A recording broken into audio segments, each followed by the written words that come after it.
Hi, I'm Susanna Mason, and I am a senior studying industrial design at the International Center for Creativity. Forgot what it was called for a second. So I'm gonna keep this pretty casual. I am not a YouTuber by any means, and I'm just trying to get myself used to talking to a camera. So I'm gonna be a little awkward with this. My goal is to someday be good enough that I can inspire people, but currently it's just cringy. So we're gonna push through it. We're gonna get through this together. I want to talk about how I got to industrial design, how I got to where I'm at now, some of the habits that I enjoy, and some of the goals that I have moving forward. So I am starting this video to kind of help myself tell my full story of industrial design because I'm working on getting through my final push of the last part of the semester and then my capstone for next semester.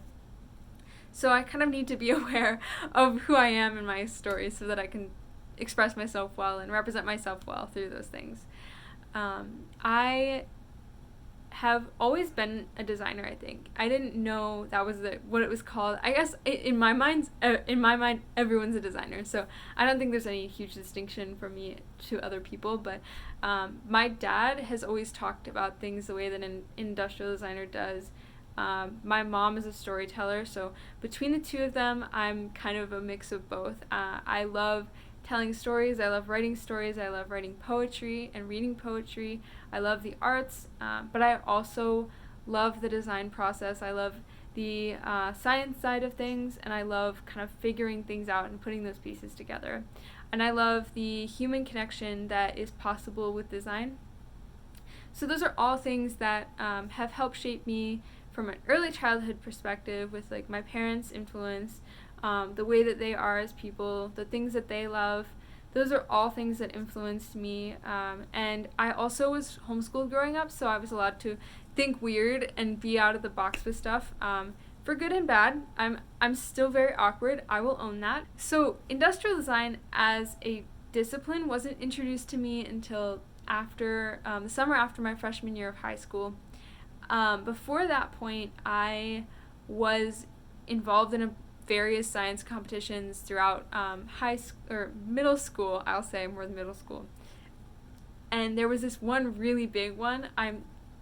There's so many stories that could go into that one, but I was in one big science competition. It's no longer around because it's called the Christopher Columbus Award. So of course, that kind of ran out of funding. So that our team was three awkward homeschoolers, well, at least one, but our goal was to solve a problem in the local community, which was reducing the amount of waste that was going to the local landfill, which was reaching its capacity as of whatever 2013. It was going to be a super expensive expansion.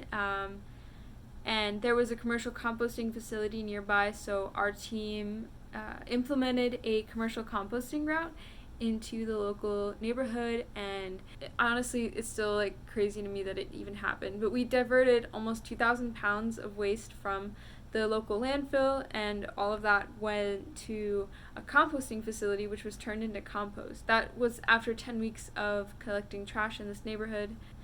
But unfortunately, it was kind of super intense, and for a little 13-year-old to be doing all that and having all those responsibilities, basically a full-time job but unpaid, it really became a lot, especially once we won and we were given even more responsibility. My mom was like, I can't handle this. We're not doing this anymore. Especially, it was a weird dynamic of the group too.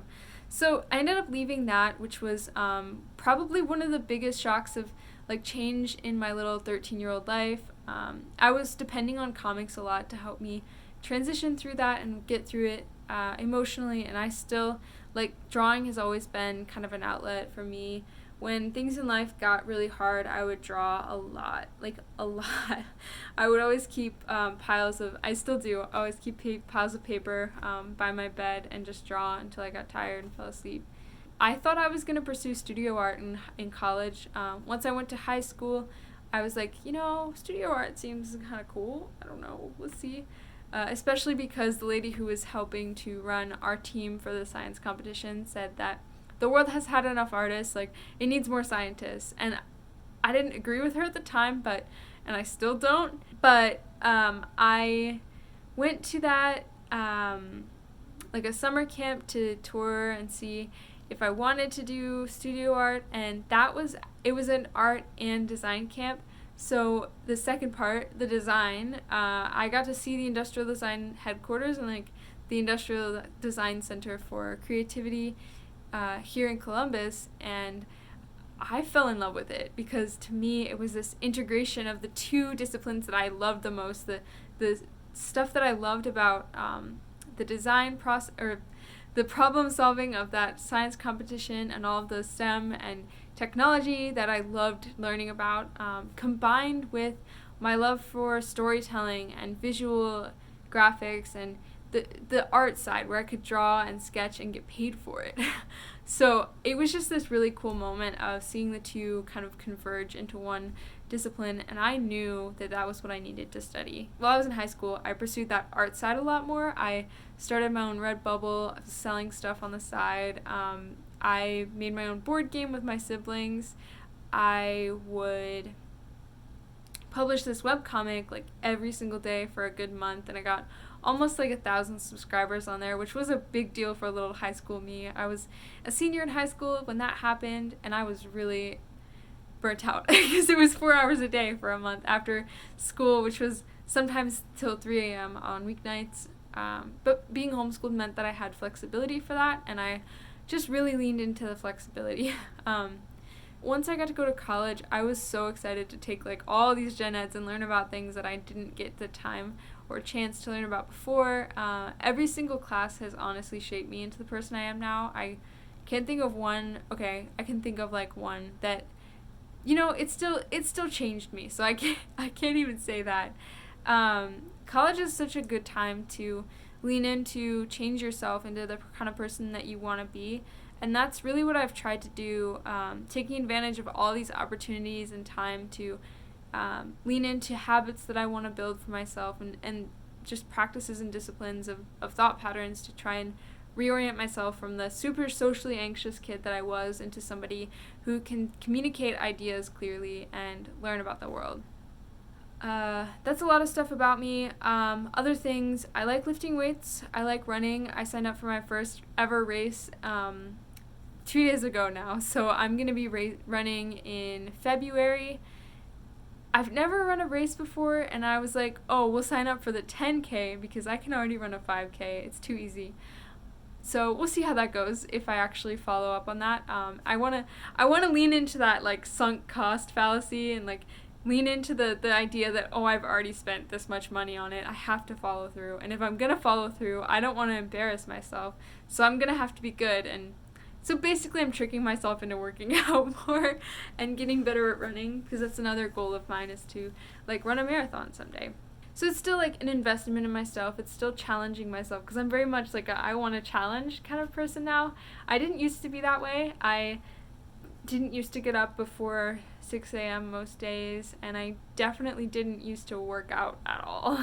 I ran my first mile my freshman year of college, and it was bad. It was like a good 15-minute mile, and I was dead afterwards. Like, I could taste blood. I was not good. I was not healthy. But now I could run a mile. I won't say in my sleep, because it's definitely when I'm awake, but I run a mile most days in the morning. And honestly, and this is something I've said so many times to myself, but the way you look is the least interesting thing about you. And I firmly believe that, but so much of the time we're caught looking at ourselves rather than just being ourselves. I think especially as women, it's easy to just kind of see ourselves from other people's perspective and be like, am I beautiful? Constantly asking, like, am I good enough? Am I good enough? Am I good enough? Even now, I've deleted trying to record this video so many times. Most of the stuff behind me is my roommates, so I'm not that cool. I don't play ukulele. I also just care a lot about helping people that are underrepresented and not really given a voice, so being a voice to those who aren't able to express themselves. You can't really separate your beliefs about the world and design. I think it's just always going to come together, along with life events and things going on in the world. So that's why I invest so much in myself, because it's like, if you invest in yourself, you're going to get back dividends. Like, it's going to be so worth it. And trust me, you're going to appreciate it. Your future self will, if no one else. Most of these habits, like running a lot, lifting weights, sleeping well, drinking water, not procrastinating so bad on I still do that, never mind.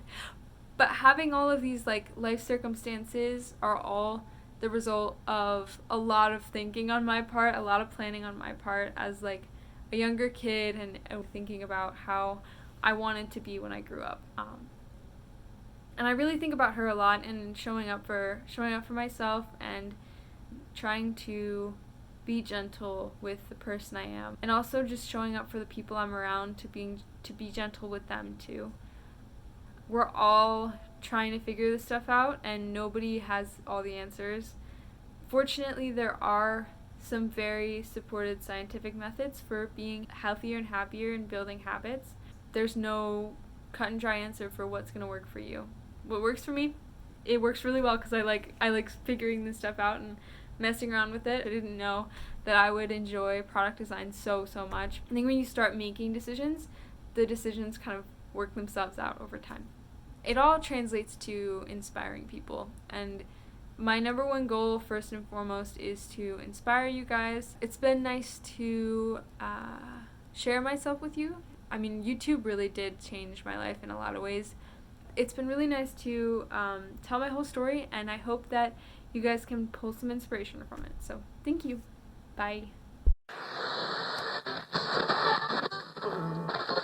Okay, so I look a little crazy right now, but